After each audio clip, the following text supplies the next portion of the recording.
Picture this: a global billionaire, once standing at the very top of the auto industry in Japan and across the world, now crammed inside a wooden box made for musical instruments, trying to sneak his way out of one of the most heavily guarded airports on the planet. That man wasn't just anybody. He was Carlos Ghosn, the former CEO of Nissan and one of the brightest minds in modern car manufacturing. But here's the real question. How could a man with that kind of wealth and power end up in a situation straight out of a Hollywood escape movie? Why would he take such a reckless risk, knowing that one wrong move could mean the end? And was it just a desperate, sloppy plan, or a carefully orchestrated operation designed with mind-blowing precision? What you're about to hear isn't just another escape story. It's an adventure packed with danger, twists, and moments that feel more like fiction than reality. This is, without a doubt, one of the most thrilling stories of the 21st century. Today's story is about a man whose name was on everyone's lips for years: Carlos Ghosn. You've probably heard the name. His strange, headline-making story dominated the news and sparked endless debate. Now let's walk through it, step by step. Ghosn was born to Lebanese roots and ended up holding 3 passports: Lebanese, French, and Brazilian. After finishing school in France, he landed a job at Michelin, the famous French tire maker. He worked his way up, not slowly, but deliberately, until he became head of Michelin's US division.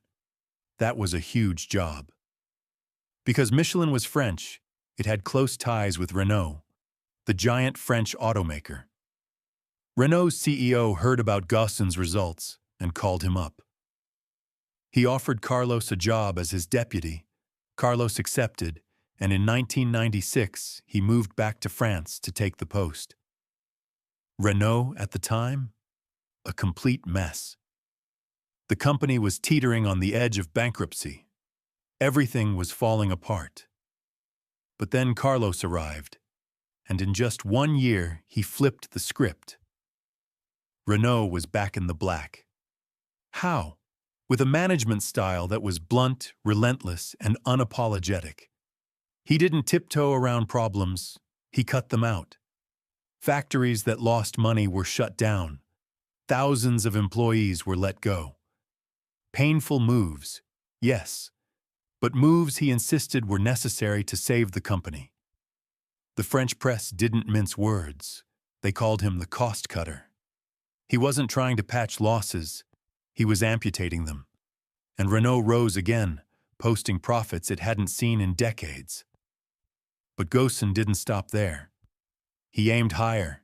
He wanted Renault to stand shoulder to shoulder with global giants like Ford and Toyota. His plan? Forge an alliance with another major automaker. The target he picked: Nissan. Nissan, despite being a well-known brand, was drowning. The company was carrying almost $20 billion in debt. Picture this.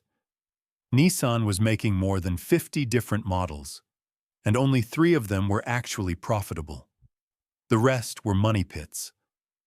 Renault, under Ghosn's leadership, offered to buy a big stake in Nissan to pull it back from the brink. But this was tricky. The Japanese take pride in their industry, their identity, and the idea of a foreign company controlling a historic Japanese firm was politically and culturally fraught. Still, the crisis was worse than pride. Japanese banks wouldn't lend, investors ran, everyone was waiting for the collapse. The only hand that reached out to save Nissan was Carlos Ghosn's. He made them a shocking promise. Give me 1 year. I'll make this company profitable. Within 3 years, I'll wipe out all its debt. If I fail, I'll resign and retire from corporate life for good. It was bold, clear, brutally audacious, and they agreed. In 1999, Renault bought roughly 37% of Nissan's shares and became the controlling partner. In a historic move, Carlos Ghosn was named CEO of Nissan, the first foreigner ever to steer such a prestigious Japanese company. The moment he landed in Japan, he started touring Nissan's factories, every single one. He inspected everything with the same exacting eye he'd used at Renault, and within 3 months, he'd drawn up a sweeping, no-nonsense plan to save the company. Again, it was ruthless. Again, it was decisive. From the very start, Carlos Ghosn didn't hesitate to make bold, brutal moves. He shut down 5 entire Nissan factories and laid off more than 21,000 employees. Just like in his past turnarounds, these cuts triggered outrage. Protests broke out across Japan, angry crowds marching against the job losses and campaigns pushing back hard against the Nissan-Renault alliance. But none of that stopped Ghosn. Nothing ever did. He made it clear he wasn't about to let obstacles block his path. And soon, his next steps went beyond just financial reforms. They shook the very culture of Japanese corporate life.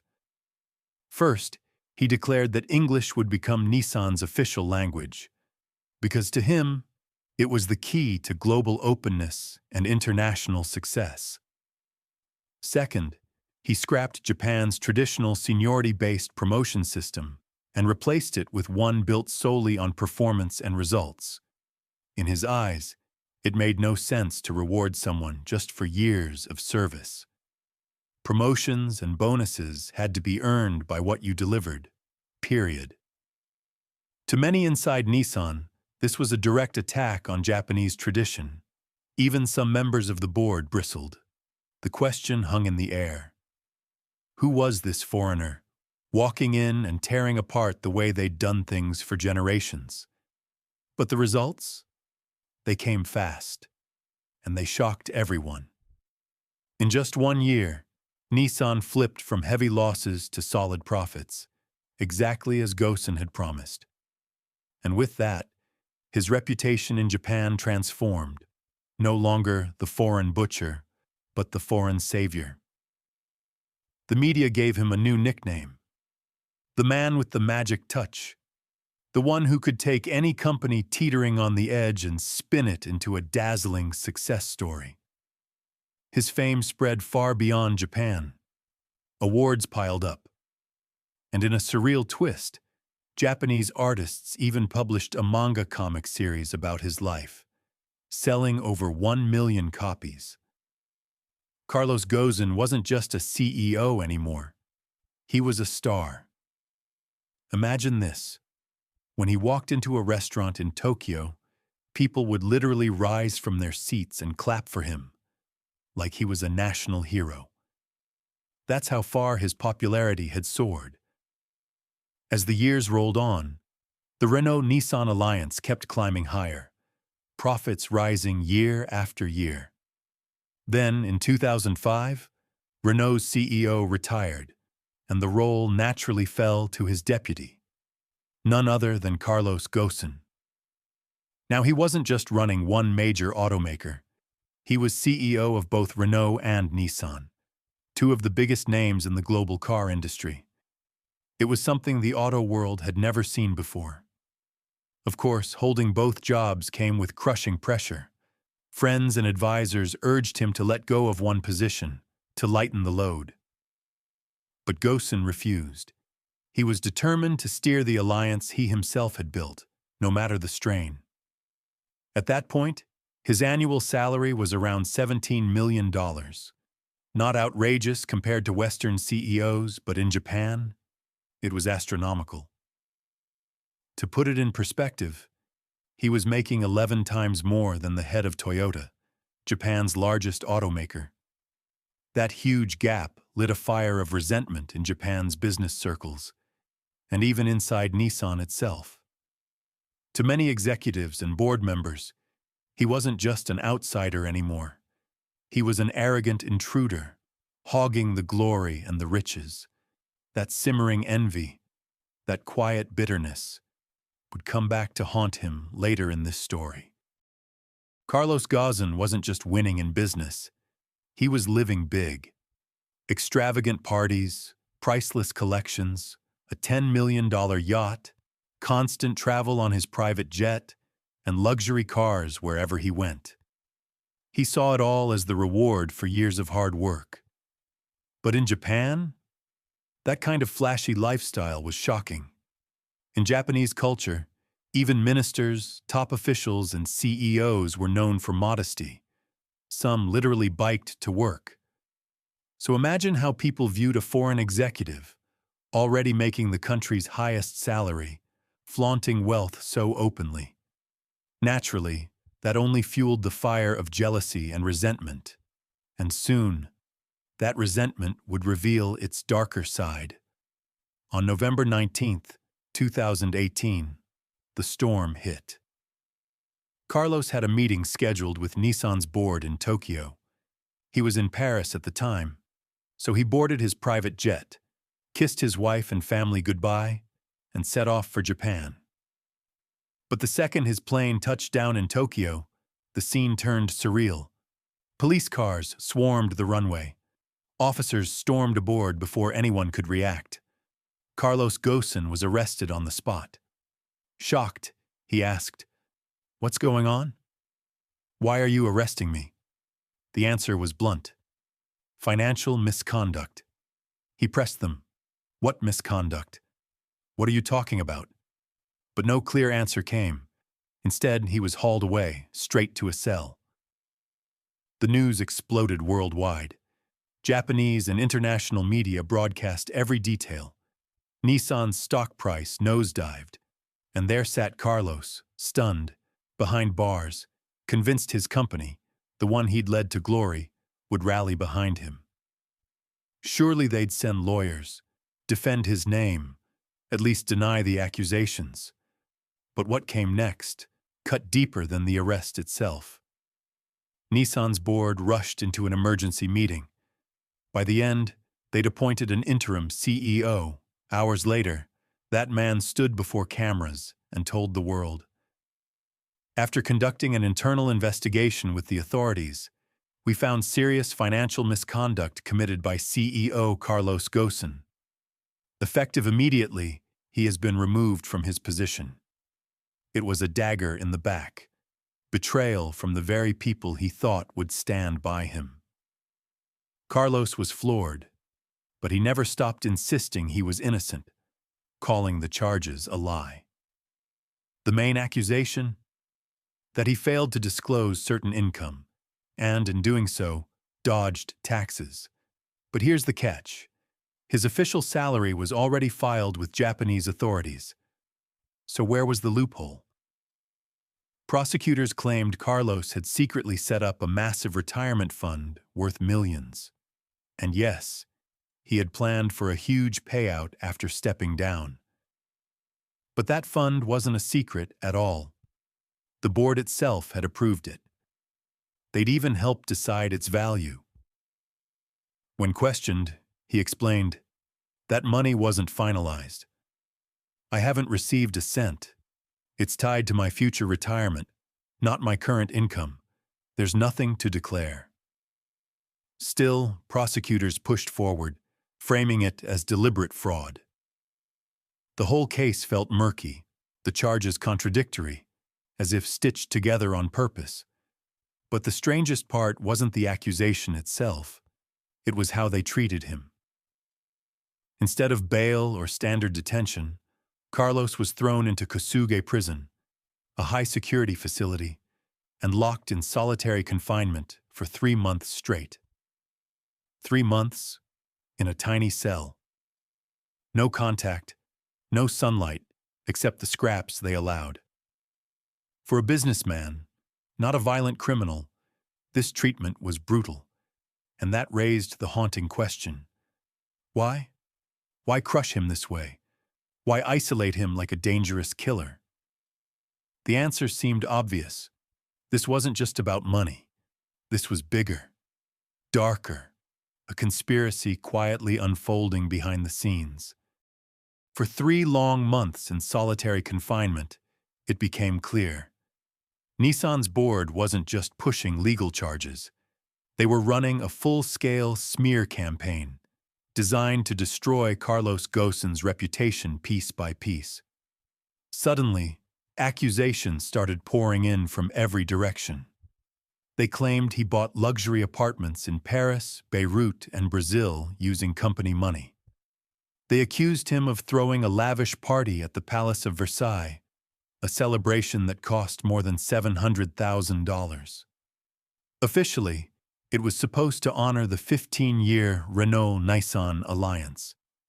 But according to prosecutors, it was nothing more than a disguised birthday bash for Carlos himself. But Ghosn fought back. He said those apartments weren't his at all. They belonged to the company, used as work residences because his role forced him to travel constantly across continents. And the Versailles party? It was public, attended by global figures, and had taken place years earlier. So why was it suddenly a problem now? The real reason wasn't hard to see. The looming threat was the possibility of a full merger between Renault and Nissan. At the time, the French government owned a large stake in Renault, and the Japanese feared Nissan could disappear into that merger. Losing their national brand was unthinkable, a direct attack on their pride and identity. And the one man capable of making that merger happen was Carlos Ghosn. Even though he'd said again and again that he opposed the idea, insisting both companies should keep their independence, Nissan's board saw him as the ultimate threat. That's when the plan to take him down truly began. Overnight, the man once hailed as the savior became the corrupt fraud, not only in Japan, but in France too. His image was shattered worldwide, while the French government, with every reason to defend him, stayed strangely silent. Even Renault, the company he once rescued, turned its back completely. Inside his cell, Ghosn faced more than just legal charges. Prosecutors had no solid evidence, so they turned to brutal pressure tactics. Interrogations dragged on for up to 14 hours a day, often without a lawyer present. The threats became personal. If you don't confess, we'll make this harder. We'll go after your wife. Maybe even your children. He wasn't being treated like a suspect. He was being treated like a hostage. Total isolation, crushing psychological pressure, direct threats to his family. But Carlos didn't break. He denied everything. He refused to confess. Finally, after 3 endless months in solitary, Tokyo's court granted him bail. But not just any bail. 2 billion yen, roughly $9 million. He paid it because he had no choice. The moment he walked out of prison, it was chaos. Helicopters chased his car. Dozens of reporters swarmed his home. For weeks, he and his wife were prisoners inside their own apartment. But Ghosn wasn't done. He started collecting evidence, preparing his counterattack. He went online, announcing he'd hold a press conference on April 11th, where he promised to expose everything. Yet, less than 24 hours before that day came, Japanese authorities stormed his apartment and arrested him again. They couldn't risk letting him speak. But Carlos was ready. With his lawyer's help, he had already recorded a video message, his voice, his truth, prepared to be released if the authorities silenced him. That was the turning point. From that moment, Ghosn wasn't just fighting charges. He was preparing for one of the boldest escapes in modern history. Imagine this. After 21 days behind bars, Carlos Ghosn was released a second time. But this time the bail was $5 million, bringing what he'd paid so far to roughly $14 million. Sounds like the end of the nightmare, right? Not even close. The conditions Japan slapped on him were stranger and harsher than anything he'd expected. First, they confiscated his Lebanese and Brazilian passports. He was left with only his French passport, basically reduced to a photo ID. Second, he was forbidden from leaving Japan, ever. Third, they seized his personal devices, phone, laptop, everything. And fourth, this one was brutal. He was barred from contacting his wife or family in any form. No calls, no messages, no emails. Even a single attempt could send him straight back to his cell. Crazy, right? It was obvious. The authorities wanted to break him, emotionally and mentally. They knew his wife was his rock. Cut her off, and you weaken the man. The moment Carlos heard this, he understood what they were trying to do. He told his lawyer to get his wife back to Beirut, pull her out of Japan's pressure cooker, because he knew he wouldn't find real justice there. Then there was a terrifying statistic. The Japanese prosecutor's win rate was 99.4%. 99.4%. That's nearly unbeatable. How can anyone stand a chance against a system like that? Faced with this cold math, Ghosn began to consider the only option left that made sense to him: escape. At the time, he was living in one of his houses in Japan while awaiting trial. He was allowed to move around domestically, but escape a country? That required a full, flawless plan. Step 1. Secret communications. He paid a lot of money for a burner phone, one not linked to his name, one the authorities didn't know existed. He talked only from the bathroom, water running, to mask any chance of eavesdropping. But who would risk everything to help him? Who would plan the jailbreak of the most famous billionaire trapped in Japan? Carlos never publicly named them out of protection, but he admitted there was a team. 10 to 15 people who mapped the whole operation. At first, they considered the sea, smuggle him out by boat. Sounds cinematic, but it was long, risky, and complicated, especially if the destination was Lebanon. So the team focused on air. But how do you get a banned man onto a plane without tripping every alarm at the airport? They started studying Japanese airports, one by one. They went in and out. They observed security routines. They tested limits. Tokyo's airport was impossible, tight to the bone. But a smaller airport near Osaka revealed a golden loophole. Their X-ray setup didn't scan large crates. The machine was built to handle normal suitcases. Big boxes, like musical instrument cases, didn't even pass through the scanner. And that's where the insane idea was born. Smuggle Carlos inside a wooden crate made for musical instruments. The escape plan started to take shape, crazier and clearer by the day. The core idea was wild but simple. 2 men would pose as a touring band. They'd fly into Tokyo on a private jet loaded with crates and musical instruments, like they were there for a concert. Right after the show, they'd be booked for another gig in Istanbul, meaning their arrival and departure on the same day would look totally plausible. But who were these 2 men? The first was Mike Taylor, a former U.S. Special Forces operator. The second was George Zayek, a man rumored to have served in Lebanon. These musicians weren't just carrying real instruments. They were carrying a plan, a daring blueprint to smuggle Carlos Ghosn out of Japan. Carlos hesitated when he first heard it. This was insane. It sounded like something out of an impossible heist movie. But the math left him no choice. A trial with a near-certain conviction, or roll the dice on escape. There was one huge problem. His house was under constant watch. He could see men parked in black cars around the block. Others watched from a distance. He asked his lawyer, "Are they allowed to tail me like this?" Lawyer.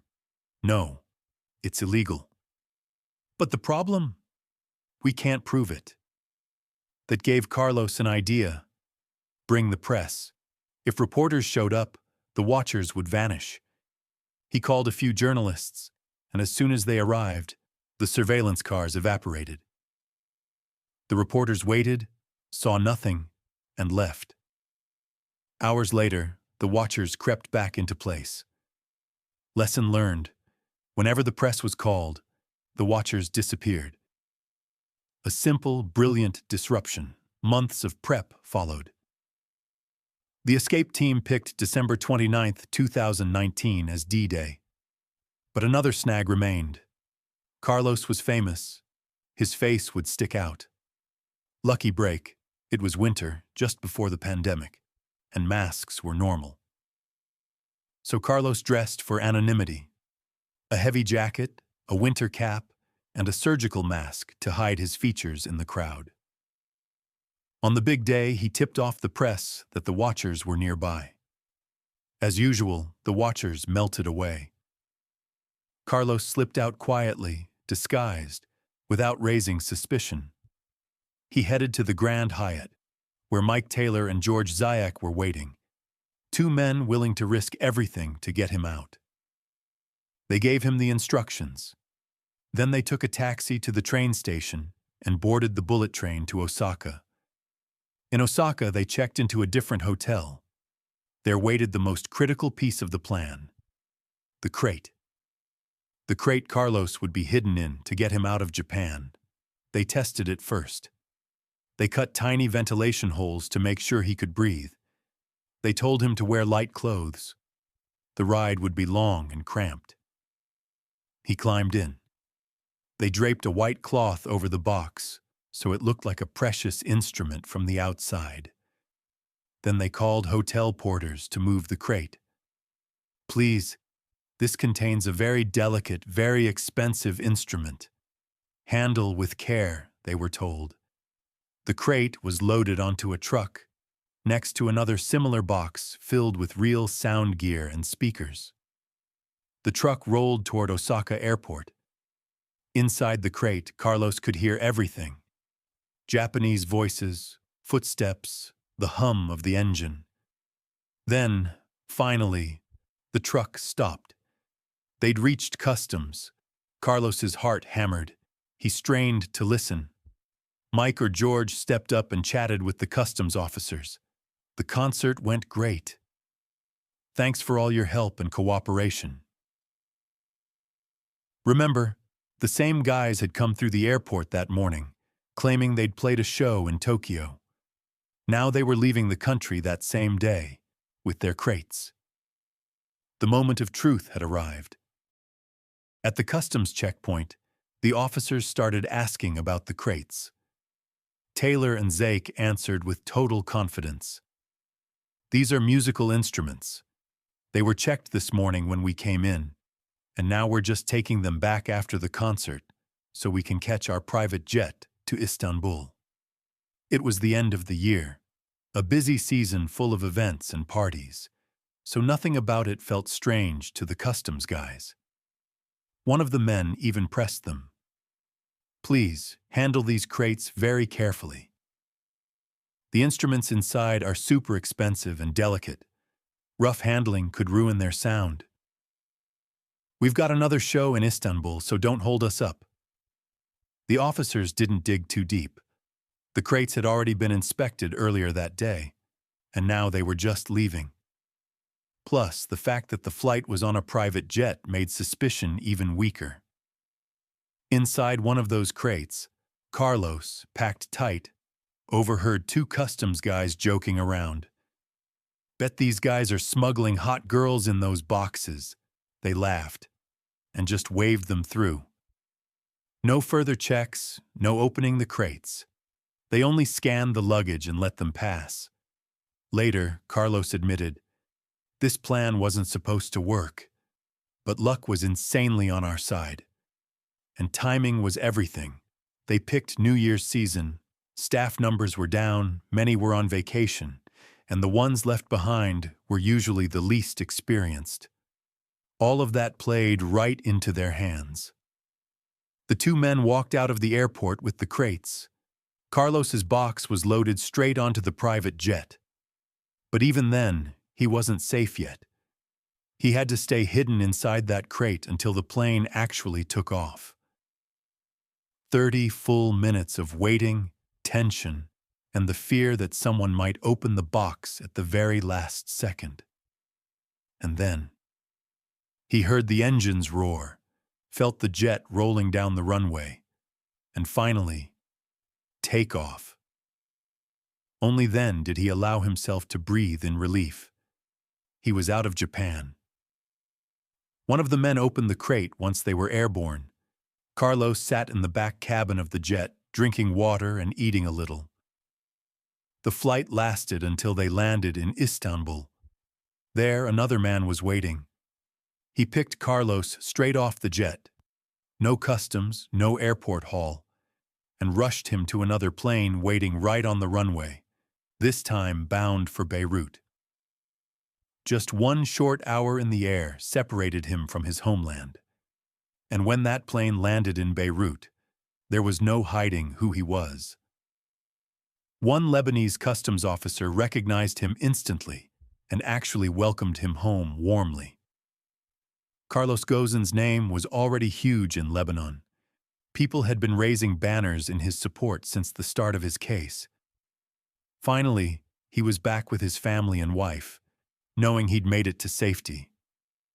The news exploded across the world. Carlos Ghosn escapes Japan. The Japanese authorities were stunned. Fingers were pointed at his lawyers, but they weren't responsible for watching him.